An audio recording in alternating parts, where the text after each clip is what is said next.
Til máls tekur hv. 6. þingmaður Reykjavíkurkjördæmis suður, Valgerður Bjarnadóttir, og talar af hálfu Samfylkingarinnar.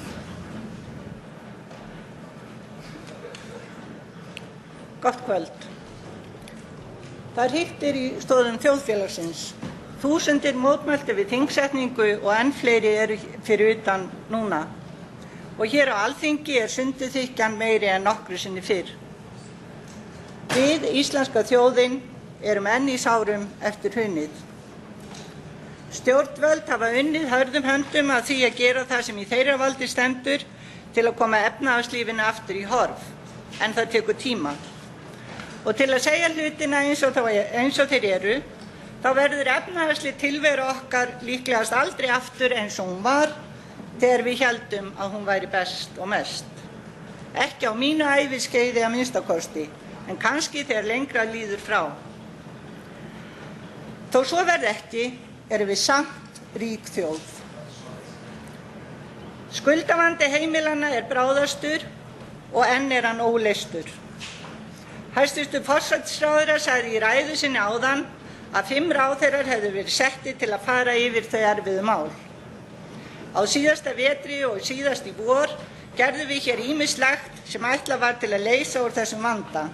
Það virðist ekki hafa tekið sem skyldi.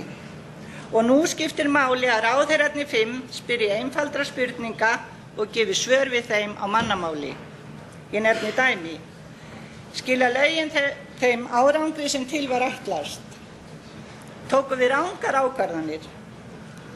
Hefðu aðrar ákvarðanir verið betri?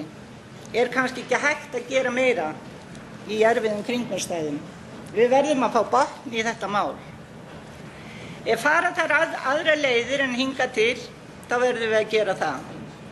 Til þess verðum við að hafa pólitískan kjark. Sumt illskiljanlegt og sumt sem heyrist af aðgerðum bankana óskiljanlegt. Kannski ekkert óeðlilegt við að afskrifa skuldir frá Skinney Þinganesi upp á 2,6 milljarða eins og Landsbankinn gerði.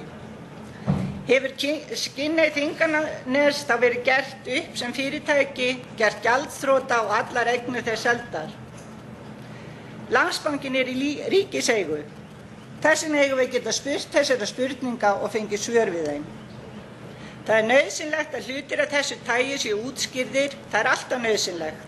En sérstaklega núna í því andrúmslofti sem hér ríkir.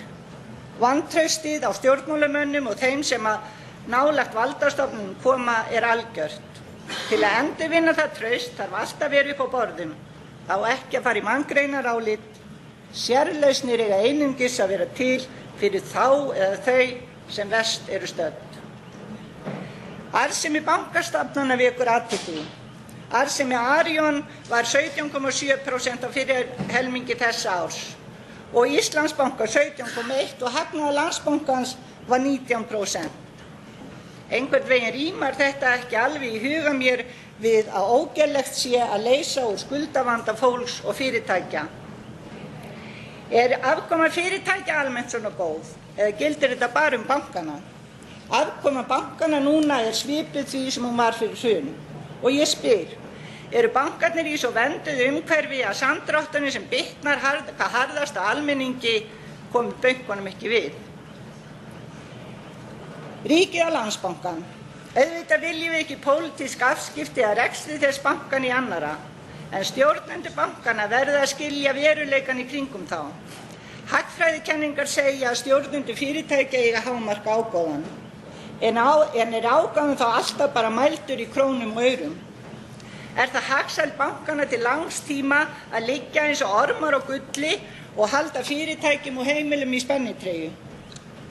Nýta ekki það fjármagn sem þó til í landinu til að blása lífi í fyrirtæki og atvinnulífið, sem forsenda þess að þjóðlífið nái að dafna, forsenda þess að við náum endum saman og getum varið þau lífsgæði sem við þó enn höfum.